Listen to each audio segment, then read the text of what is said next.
my channel. I'm Rosni Gewali and finally I'm back with another vlog today. Well, we're going to Fog Dam, which is a very popular place in Darwin. I haven't been there before, so this is my first time. Let's see. I know because of this recent flood, I think there are a lot of crocodile around that place. It might be risky, but let's take a risk and let's find out few crocodiles. I haven't seen them like face to face until now, but Auntie is very popular for crocodiles, as you all know that, and let's find out some today. Let's see and let's figure out how the place looks like. And I have Mr. Pradyumna, sorry, I can't focus him at the moment. He is my friend for the day. Sorry, mate. I'm a driver for you today. He is a driver for me today. Well, I'll keep you updated about the place and how it looks like. Keep watching.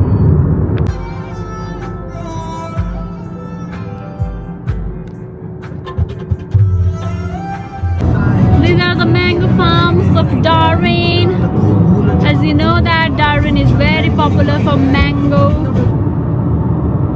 तर यहाँदेखि राम्रोसँग देखेको छैन होला.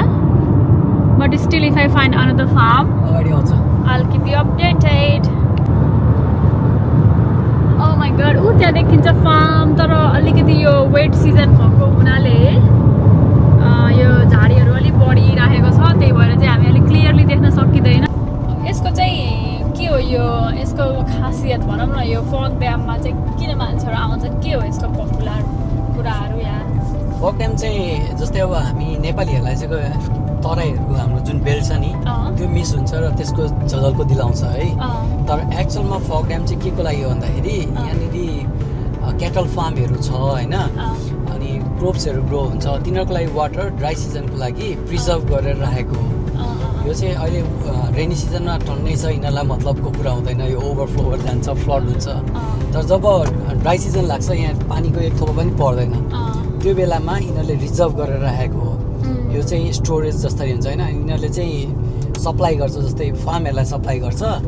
जस कारणले गर्दाखेरि Sydney मेलबर्नहरूमा जुन जाने घाँसहरूको लागि क्रप्सहरू हुन्छन् नि, त्यो गाईहरूले खाने हो, त्यो चाहिँ यहाँ ग्रो अप गरेर पाइलअप गरेर पठाउने हो. त्यसको लागि यो वाटरहरू युज हुन्छ. अनि नर्मली हाम्रो यहाँ के भनौँ न, किसानहरू जुन हुन्छन् नि तिनीहरूलाई यो वाटर सप्लाई गर्छन् यिनीहरूले. अनि अर्को भनेको एउटा ब्युटिफुल सिनारियो छ होइन, यहाँनिर धेरै किसिमको चराहरू आएर बसेको हुन्छ, डिफ्रेन्ट लोकेसनबाट माइग्रेट भएर आएको हुन्छ, तिनीहरूको लागि वाटर रिसोर्सेस हो. फिसहरू हुन्छ, क्रोकोडाइल पनि हुन्छ होइन. हामीले यो वेट सिजनमा धेरै क्रोकोडाइलहरू धेरैचोटि कन्टिन्युसली देखिन्छ, तर ड्राई सिजनमा त्यही एउटा दुइटा क्रोकोडाइलहरू देखिन्छ जुन चाहिँ यहीँनेरि born and grow up here भन्ने टाइपको हो क्या. त्यस कारणले गर्दाखेरि यो एउटा राम्रो भ्यू पोइन्ट पनि हो, मान्छेको एट्र्याक्सन. अनि अर्को कुरा चाहिँ एन्टीमा खासै धेरै ठाउँ भएन होइन, अनि त्यहाँबाट चाहिँ यो टुरिज्म एट्र्याक्सन पोइन्ट पनि हो. यहाँनिर लोटसहरू हुन्छ होइन, त्यो उसमा हामीले लोटसको फुलहरू देखिन्छ. तर अहिले सायद म्याक्सिमम् ड्राई भइसक्यो होला होइन, तर यिनीहरूको रोटेसन चलिरहेको हुन्छ. एभ्री 3 मन्थ्समा न्यू लोटस फ्लावर्सहरू लागिरहेको छ. यो नेपालको जस्तो भन्नु जस्तो बाटो हो, हामीले अब त्यसलाई आउन दिनुपर्छ. हामी जाने भन्दा नि दुई साइड नै पानी हुन्छ, याद गर. Looks kind of good. यहाँ चाहिँ अब पानी सुरु भयो यहाँदेखि चाहिँ. अब चाहिँ स्पिड लिमिट 10 हो. लोटसहरू चाहिँ यहीँदेखि पनि टन्नै अब यहीँदेखि नै सुरु रहेछ सायद. Oh my god, I can imagine के यहाँ खुट्टा राख्यो भने त क्रोकोडाइल एट्याक गर्न फ्लावर्स चाहिँ छैन रहेछ अहिले. तर यो त अलि पानी परेको बेलामा त्यो त पुरै रोड कभर हुन्छ होला त होइन र, यो क्लोज हुन्थ्यो होला त्यसो भए. बन्द गरे हुन्छ. ओके मजाको लोटसहरूको अब प्लान्टहरू त छ, फुल चाहिँ अहिले छैन, फुलहरू सकिसकेको छ. तर यहाँ सबै फुलेको बेलामा आउने भन्दा यो त एकदम रमाइलो देखिन्छ होला. अब फेरि आउनु पर्छ एकचोटि यो फुल फुलेको बेलामा पनि हेर्न.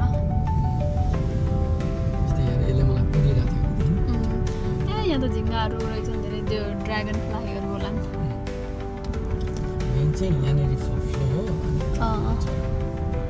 Okay, it looks kinda scary. Oh my यो सिधै सिधै अलिकति साइडमा गयो भने त हामी खाल्टोमा पर्छौँ होला अलिकति साइडमा गइ आउँछ oh my god oh my goodness डर लाग्यो मलाई लिटरली मेरो यो गाडी लिएर आउन पाइँदैन यस्तोमा हजुर यस्तोमा मेरो गाडी आउँदैन क्या अलिकति पानीको लेभल बढेको है म ल्याउँदिनँ ओके त्यही त अब यो त त्यहाँनिरदेखि चाहिँ सधैँ पास हुँदो रहेछ क्या पानी अलि लो लेभल रहेछ पास भइरहन्छ अब यति नै हो यसको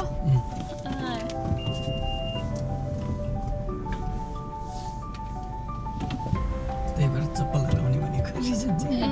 ओके आई सी तर ठिकै छ ओके के गर्यो मेन भनेको यही चराहरू हो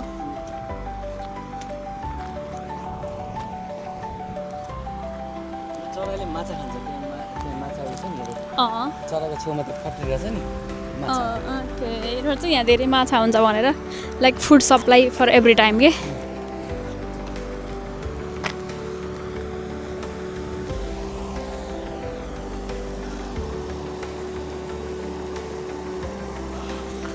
यहाँको यो पानी कलकल बगेको आवाज सुन्दा पनि कस्तो आनन्द आउँदो होइन मलाई यहाँ अनि लिसफिल जाँदा पनि रमाइलो लाग्थ्यो किनकि यो पानीको आवाज सुन्दाखेरि नेपालमा कस्तो खोला नालातिर गए जस्तो होइन तपाईँलाई चाहिँ लागेन त्यस्तो मलाई एकदम रमाइलो चाहिँ लाग्छ यस्तो ठाउँहरू होइन मेन भनेको नेचुरल कुराहरू हो याद दिलाउँछ नेपालको झरनाहरू त्यस्तोसम्म त याद दिलाउन सक्दैन तर अलिकति तृष्णा चाहिँ मेटाउँछ नेपालको हल्का भए पनि अनि यहाँ लेउ हेर यो यस्तो चिप्लो हुन्छ यो होइन हिँड्यो भने मजाको यो लेउहरू हुन्छ है माछाहरूले खाने यही लेउ हो हुर्किने हो अनि चराहरूले खाने माछा हो यो साइकललाई ब्यालेन्स गर्न हाई न्युट्रिसन म चाहिँ एकदमै हाई होप गर्दै आएको थिएँ होइन मैले गई देख्छु होला भनेर तर चाहिँ अलि भनेको जस्तो भएन किनकि अब यस्तो जूहरूमा त देखिराखेको हो क्रोकोडाइल फिडिङ पनि देखिराखेको हो होइन that's not a big deal तर चाहिँ यस्तो नेचुरली कि लाइक अब आँखै अगाडि देख्दा त अलि अर्कै एक्सपिरियन्स हुन्छ जस्तो लागेको थियो हो त्यो त हो होइन अब लाइक हरेक चिजहरू डराउँछन् until unless they are really starving गाडीहरू आइरहेछ ऊ आइरहेछ होइन कन्टिन्युअसली अनि जस कारणले उनीहरू डराउँछ क्या त्यस्तो कुरामा धेरै बाहिर निस्किँदैन कम अन क्रोकोडाइल म आएको छु मेरो हात छ म आएको छु तिमीहरूलाई हेर्न भनेर खै कहाँ छौ तिमीहरू कहाँ छौ सोसल मिडियामा फेसबुकमा त कति धेरै क्रोकोडाइल बाहिर छ भन्दै म देखिरहेको थिएँ तर म अहिले देखिरहेको छैन तिमीहरूलाई तिमीहरू बाहिर निस्क्यौ प्लिज म यहाँ छु भने त त्यो त चारकोस पर भाग्ने फेरि मै नै हो त्यही पनि ओ माई गड ल एन्टीमा आएर एउटा क्रोकोडाइल आँखा अगाडि देख्ने सौभाग्य चाहिँ मैले पाउँदिनँ जस्तो लागिरहेको छ लेट्स सी हेरौँ म अझै एकछिन त वेट गर्छु तर खासै छाँटकाट देखेको छैन निस्किने खालको ल हेर यहाँनिर चरा उडेको देख्यो होइन यसरी नै चराहरू हुन्छ यहाँनिर डिफ्रेन्टहरू हुन्छ होइन गोहीहरू त यहाँबाट लुकेर बसेको हुन्छ थाहा हुँदैन तर यो मेन चाहिँ चराहरूको लागि हो अनि अर्को बेला बेला इगलहरू पनि देखिन्छ यहाँनिर रमाइलो चाहिँ रमाइलो हुन्छ हेर्नलाई ऊ यहाँहरू चरा उडेको हेऱ्यो नि यो यसले चाहिँ अब के अरे माछाहरू देख्यो भने झ्याप्पै हामफाल्ने हो पानीमा तर यहाँ अहिले चाहिँ ताकेर बसेको क्या कहाँ देखिन्छ भनेर कुरेर बस्छ यिनीहरूसँग एकदम धेरै पेसेन्स लेभल हुन्छ यो चाहिँ चराहरूको लागि होइन पेसेन्स लेभल एकदम हाई हुन्छ जुन यहाँनिर कुरेर बस्छन् जति बेला यिनीहरूले पानी माथि माछा देख्छन् नि त्यो बेलामा सिधै गएर झम्टिन्छन् हामीले अलिकति त्यहाँनिर नजिकै जाने हो भने त्यहाँनिर पानीमा माछाहरू यसो ब्लुक ब्लुक उफ्रिरहेको पनि देख्न पाइन्छ जुन चाहिँ अब यताबाट यता गइरहेको हुन्छन् नि पास भइरहेको हुन्छ नि माछाहरू जुन यीको साइकल ब्यालेन्स गर्नको लागि भनेर हो तिनीहरूको माछाहरूको चाहिँ यो साइड समवेयर देख्न पाइन्छ हामी जहिले पनि आएको बेलामा देखिन्छौँ क्या यहाँनिर तर आज चाहिँ खै त्यस्तो धेरै भएको छैन जस्तो लागिरहेछ मलाई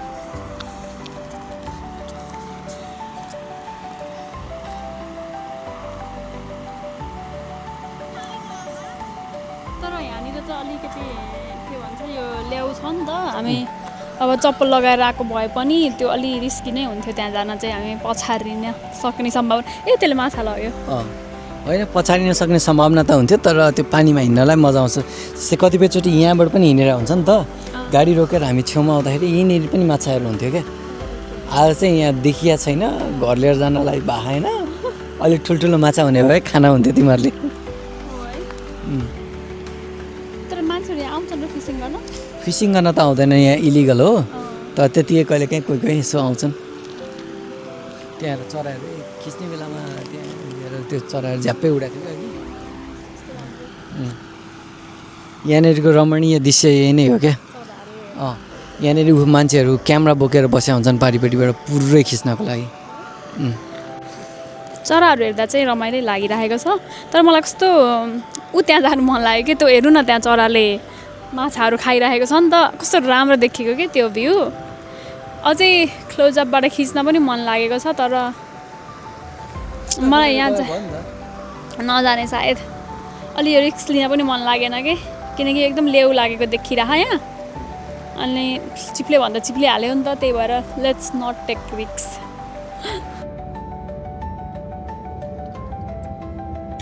चराले माछाहरू खिच्न पाए पनि मजा हुन्थ्यो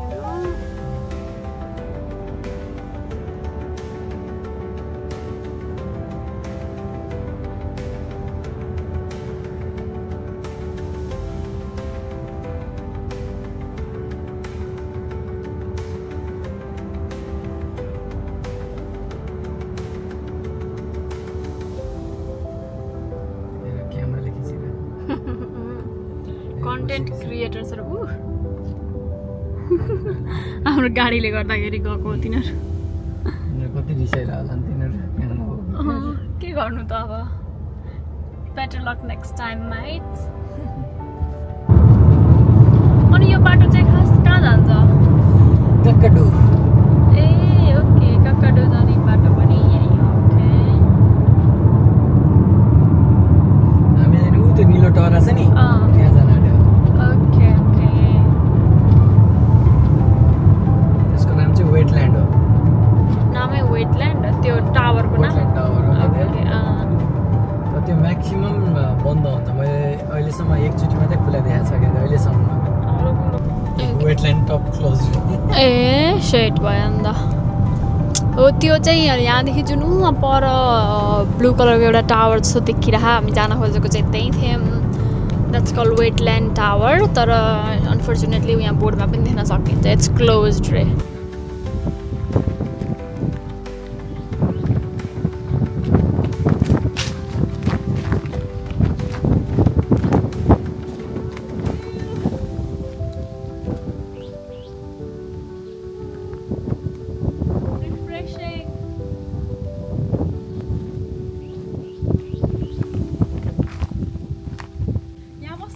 मजा हुन्छ जस्तो लाग्यो क्या मलाई चौतारीमा बसेर अझै यहाँ टक्क नास्ता पाइनु होइन चिया चिया चिया र सेलरोटी इधर चुकौनी र पकौडा मजा है छिट्टै छ अनि यहाँ मजा हुन्थ्यो त्यहाँ एउटा चौतारा रहेछ होइन यस्तो रुख अब जस्तो नेपालको याद आइरहेको जस्तो भएको कि त्यो हुन्छ नि डाँडापाखा चौतारा टक्क बस्ने शीतल हावा पनि चलेको यहाँनिर त यो चाहिँ हाम्रो दाइको स्ट्रेस बिसाउने ठाउँ रे भर्खर त्यही भन्दै हुनुहुन्थ्यो धन्यवाद तपाईँलाई मलाई यहाँ ल्याउनु भएकोमा मैले पनि यो ठाउँ देख्ने मौका पाएँ र यदि तपाईँलाई पनि आउनु मन छ भने आउन सक्नुहुन्छ फक डे वेटल्यान्ड टावरको पार्किङमा यु क्यान सी के कस्तो हावा चलिरह कस्तो आनन्दको अनि कस्तो फ्रेस हावा मेक सेन्स दाइ स्ट्रेस भयो भने तपाईँ यहाँ बस्नुहुन्छ भन्ने I can make sense now यस्तो आनन्द लाग्दो अब हेर्दाखेरि कस्तो खेतै खेत देखे जस्तो हुन्छ तर खेतहरू चाहिँ अलि होइन यो तर यहाँ केहीको कल्टिभेसनहरू त हुन्छ होला नि किनकि यो घरहरू किन छ त यहाँ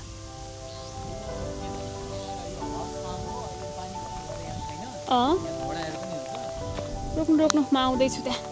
बिचतिर भैँसीहरू देखा पर्छ ल यो के अरे यो घरहरू चाहिँ किन छ भन्दाखेरि यहाँ के अरे यो घरहरू होइन यहाँनिर घोडाहरू पनि हुन्छ होइन हर्सको लागि तर अहिले यो पानीले डुबान भएर यहाँबाट हटाएको छ अनि यहाँनिर अर्नाहरू भैँसीहरू टन्नै हुन्छ यहाँनिर यो पानीहरूमा हुन्छ नि यतातिर टन्नै हुन्छ अनि यो चाहिँ एउटा जम्पिङ क्रोकोडाइल त्यहाँनिर परदेखि जम्पिङ क्रोकोडाइल जाने क्रुज यहाँबाट सिधै जुन छ नि यो अफ रोड बाटो त्यो गएर त्यहाँनिर जम्पिङ क्रोकोडाइल जाने बाटो छ